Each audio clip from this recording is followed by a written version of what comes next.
দশম শ্রেণীর প্রিয় শিক্ষার্থীরা, এখন আমরা এই ভিডিওতে ৬ অধ্যায়ের চক্রবৃদ্ধি সুদ ও সমহার বৃদ্ধি বা হ্রাস এই অধ্যায়টির এই ১২ নম্বর প্রশ্নটি আমরা সমাধান করব। তো প্রথমে আমরা প্রশ্নটি একটু ভালোভাবে পড়ে নেই। বার্ষিক ৯% সুদের হারে কিছু টাকার ২ বছরের চক্রবৃদ্ধি সুদ ও সরল সুদের অন্তর ১২৯.৬০ টাকা হলে ওই টাকার পরিমাণ হিসাব করে লিখি। প্রশ্নে এখানে আমাদের বার্ষিক সুদের হার দেওয়া রয়েছে ৯%, সময় দেওয়া রয়েছে ২ বছর, আর বলা আছে চক্রবৃদ্ধি সুদ ও সরল সুদের অন্তর ১২৯.৬০ টাকা। অন্তর মানে বিয়োগফল, মানে এখানে এই চক্রবৃদ্ধি সুদ থেকে সরল সুদ বিয়োগ করলে বিয়োগফল হয় ১২৯.৬০ টাকা। চক্রবৃদ্ধি সুদ থেকে সরল সুদ বিয়োগ করলে হয় ১২৯.৬০ টাকা। আর প্রশ্নে বার্ষিক সুদের হার দেওয়া রয়েছে ৯%, সময় দেওয়া রয়েছে ২ বছর, আর কিছু টাকার মানে এখানে আমাদের আসল নির্ণয় করতে বলা হয়েছে। শেষে বলেছে যে ওই টাকার পরিমাণ হিসাব করে লিখি, মানে কত টাকা আসল কিছু টাকা মানে আসল কত, যেই আসল টাকাটার চক্রবৃদ্ধি সুদ থেকে সরল সুদ বিয়োগ করলে ১২৯.৬০ টাকা হয়। তো প্রিয় শিক্ষার্থীরা, তোমরা একটু মনোযোগ সহকারে দেখো। আমরা এই ১২ নম্বর প্রশ্নটি এখন সমাধান করব। খুবই সহজ, তোমরা মনোযোগ সহকারে দেখলেই ভালোভাবে বুঝতে পারবে।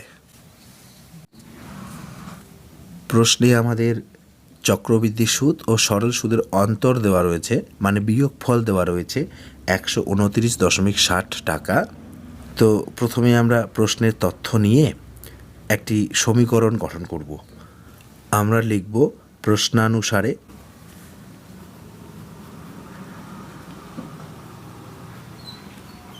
প্রথমে আমরা চক্রবৃদ্ধি সুদের সূত্র লিখব।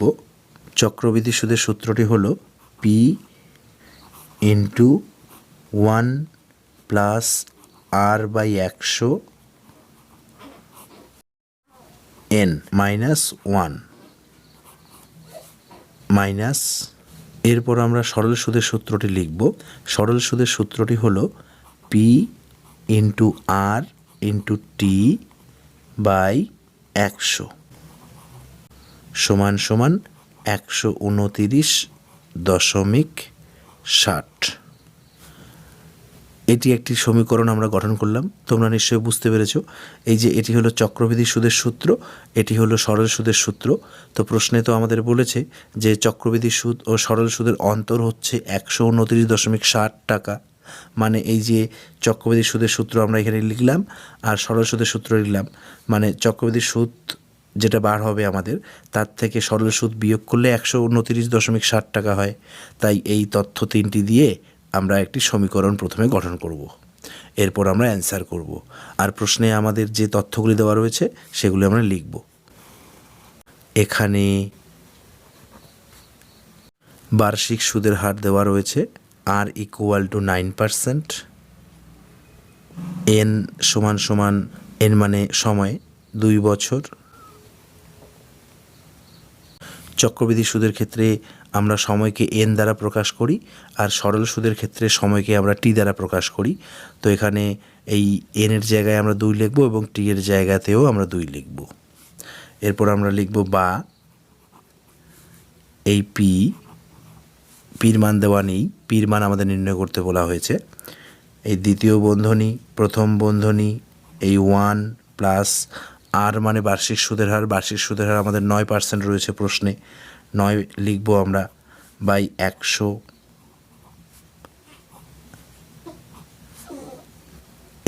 এন মানে সময় ২ বছর, ২ বিয়োগ এই ১, এই দ্বিতীয় বন্ধনী, এই বিয়োগ করতে হবে আমাদের। এরপর এই পি মানে আসল নির্ণয় করব, পি এ লিখব। আর মানে বার্ষিক সুদের হার একই, সরল সুদ আর চক্রবৃদ্ধি সুদের ক্ষেত্রে বার্ষিক সুদের হার সময় একই। এই ৯ টি সময় ২ বছর বাই এই ১০০ সমান সমান ১২৯.৬০ বা এরপর আমরা এই পি আবার লিখব, দ্বিতীয় বন্ধনী, এই প্রথম বন্ধনী। এরপর এই যে 1+9/100 রয়েছে, 1 স্বাভাবিক সংখ্যা, 9/100 হলো ভগ্নাংশ। তো এই স্বাভাবিক সংখ্যার ভগ্নাংশটি আমরা যোগ করব। আমরা এর আগেও অনেকবার এই হিসেবটি করেছি, স্বাভাবিক সংখ্যা ও ভগ্নাংশের যোগ বা বিয়োগ। তো এখানে দেখো এই 100 আর 1 কৌণিক গুণ করতে হয়, 100কে 100 আর 9 যোগ, তাহলে 109 হলো বাই 100। এই 2 বিয়োগ 1 দ্বিতীয় বন্ধনী, এই বিয়োগ। এরপর আমরা এখানে এই 2 আর 100 কাটাকাটি করতে পারি, 2কে 2, 50 দুগুণে 100, তাহলে এখন হলো ওপরে 9 আর পি থাকলো 9p, নিচে 50 সমান সমান 129.60।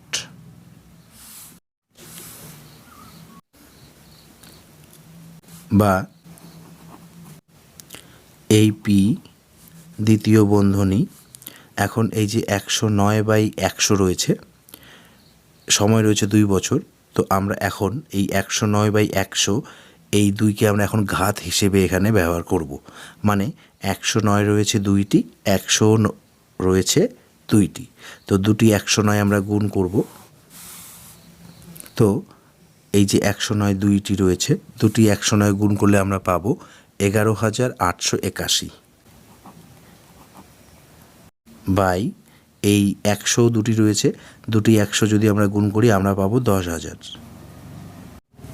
বিয়োগ এই 1 এই দ্বিতীয় বন্ধনী বিয়োগ এই 9p/50 সমান সমান 129.60। বা এখন এই পি আমরা লিখব এখানে, এখানে কোনো চিহ্ন নেই, আমরা গুণ চিহ্ন দেব। এরপর এই যে 11,881/10,000 বিয়োগ 1 রয়েছে, এটি হলো ভগ্নাংশ, এটি স্বাভাবিক সংখ্যা, বিয়োগ চিহ্ন রয়েছে, আমাদের বিয়োগ করতে হবে। তো দেখে নাও তোমরা, এই 10,000 দিয়ে প্রথমে 1কে গুণ করতে হবে, 10,000কে 10,000, এরপর এই 11,881 থেকে এই 10,000 বিয়োগ করব। তাহলে 11,881 থেকে 10,000 বিয়োগ করলে আমরা পাবো 1,881, নিচে এই 10,000, এই বিয়োগ 9p/50 সমান সমান 129.60।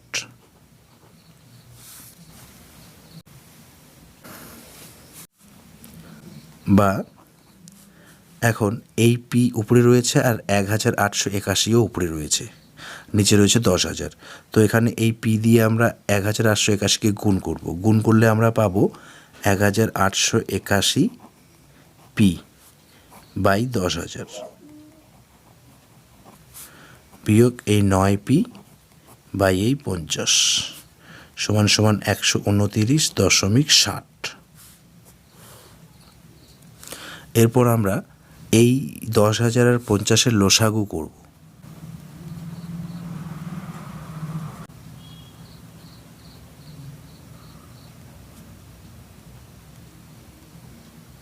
আমরা এই 50 আর 10,000-এর লসাগু করলাম, লসাগু ফল পেয়ে গেলাম 10,000।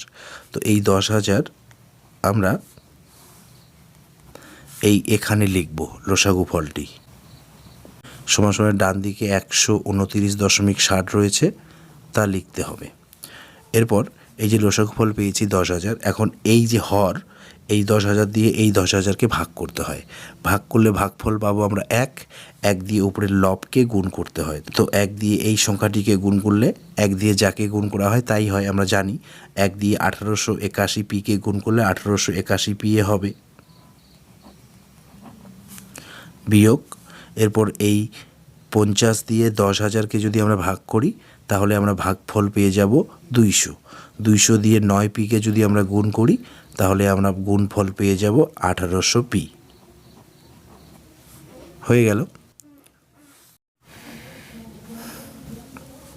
বা এখন এই বাইয়ের উপরে 1881p বিয়োগ 1800p রয়েছে, তো 1881p থেকে আমরা 1800p বিয়োগ করব।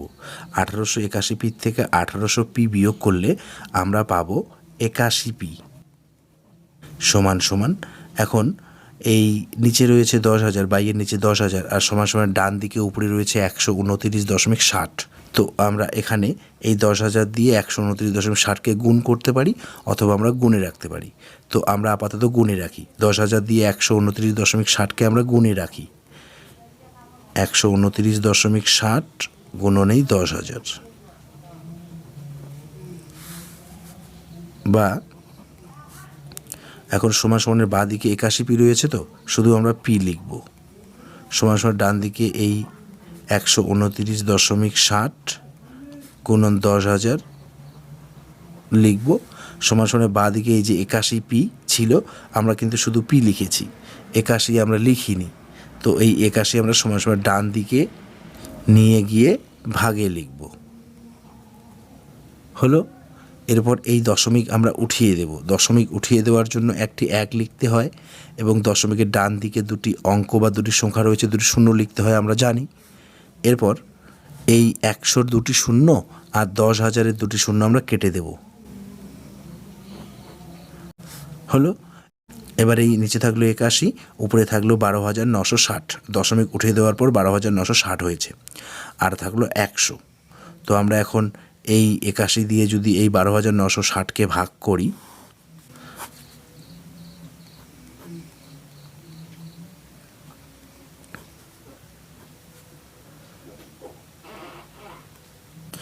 তো আমরা ভাগফল পেয়ে যাব 160। এই 81 দিয়ে আমরা 12,960কে ভাগ করলাম বা কাটলাম, আমরা ভাগ করে বা কেটে আমরা ফল পেলাম 160। এখন নিচে তো কিছু নেই, উপরে এই 160 আর 100 রয়ে গেল। এখন আমরা এই পি লিখে এই 160 আর 100 গুণ করব। তাহলে আমরা 1 দিয়ে 16কে 16, এখানে একটি শূন্য, এখানে দুটি, হয়ে গেল 3টি শূন্য, মানে পেয়ে গেলাম আমরা 16,000। এটি হলো আমাদের আসল, বা ওই যে প্রশ্নে বলেছে কিছু টাকা, সেই কিছু টাকার পরিমাণ হলো 16,000।